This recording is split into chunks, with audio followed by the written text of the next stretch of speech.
Puzzle games come in all shapes and sizes these days. From casual to point-and-click adventures, there's a ton of awesome puzzling indies for you to look forward to. I got the chance to play these during Next Fast, an event on Steam where you can try new demos, and these are some of my favorites that I think you're going to want to wishlist. First up is Pancito Merge. In this game, you run a Mexican bakery, and it's your job to bake goodies and sell them to folks who stop by. Starting with some tiny cookies, you merge them into big delicious treats like conchas or big cookies shaped like pigs, and you have to be careful about not overfilling your bag of treats. This kind of drop and merge game was popularized by the mobile game Suica, where you drop fruits and merge them into bigger and bigger fruit. Despite its popularity, I've never actually played a puzzle game like this before, so I was delighted by the concept. It's fun trying to figure out how to make bigger and bigger treats, especially when they're not all shaped the same. You sometimes have a stack of nonsense to get through, and other times there's an awesome chain reaction that you never saw coming. In these types of games, sometimes you have a smaller treat that's stuck on the bottom underneath bigger treats and you just don't know what to do with them. So the addition of a customer asking for treats usually helps with this, because sometimes they'll ask for that and then you can just clear it. And if you have a customer asking for a treat you don't have, there's no worries. They'll take a moment and order something else, like a real bakery. The art style is awesome, and it gets extra points for including the Lucha Legend Blue Demon as a customer.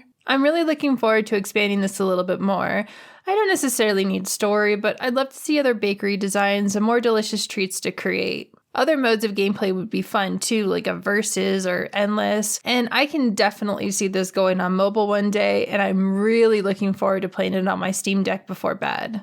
If you want a game that's just puzzles, no story, then you're going to love the Dovedays Time Flies game. There are simple puzzles that are not just challenging, but they're going to make your brain feel really good. Intuition is key with these puzzles, and there's also hints available if you ever get lost. It's almost as like these are Professor Layton puzzles if they were a little bit more fun, and there's less math equations. Why did they have so many math equations in Professor Layton? This is a great game for folks who like to use puzzle games to wake up their brain in the morning or cool down with in the evenings. It's something that would be better than scrolling social media, and you'll feel energized after playing a few puzzles in a row. So if you're looking for something to replace doom scrolling, try this out. It's way better for your brain and your emotional health. Next, we have two games that are a little bit more story-focused. I think the beauty of puzzle games is that sometimes they can be like a hot dog. The puzzle is the bun, and the story is the hot dog meat that's inside. It is the vessel to which the meat of the game is delivered to you,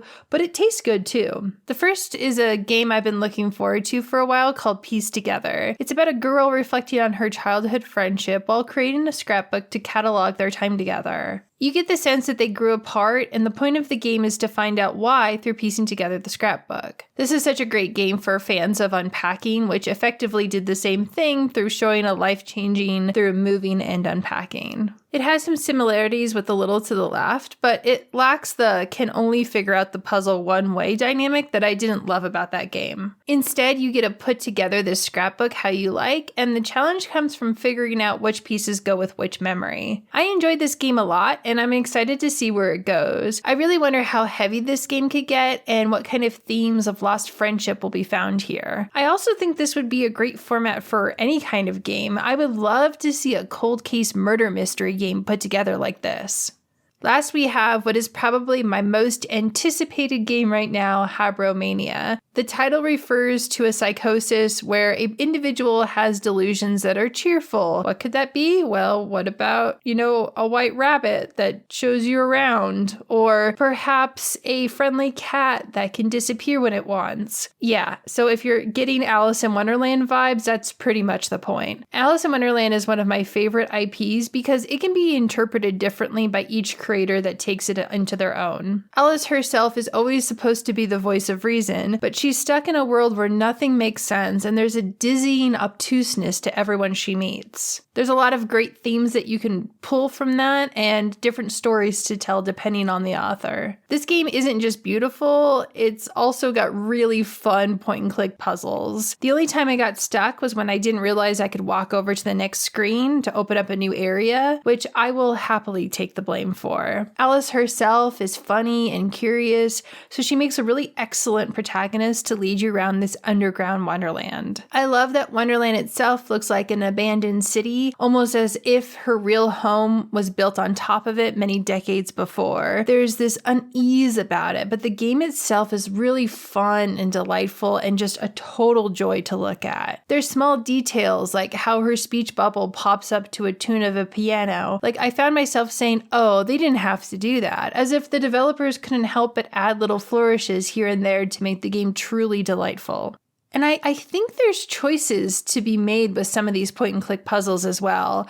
For example, there's a raven who has built a lovely nest on a vase that you need to take for another puzzle. I didn't test it out myself, but I believe you can either scare the bird off with a realistic-looking snake or create a more enticing nest out of a basket for the bird. It takes a lot longer to put the basket together and discover all the shinies that the corvid would enjoy, but I think that makes sense because being kind usually takes a little bit more work than being cruel. I wonder what happens with these different choices, and I want to know when the horror elements will arrive, because I mean, you can just tell things are about to get pretty dark, right? So those are my picks for games to wishlist on Steam. What new puzzle games are you excited for? Did any of these look good to you? Let me know in the comments, and remember to like and subscribe. I love sharing weird indie games here on my channel.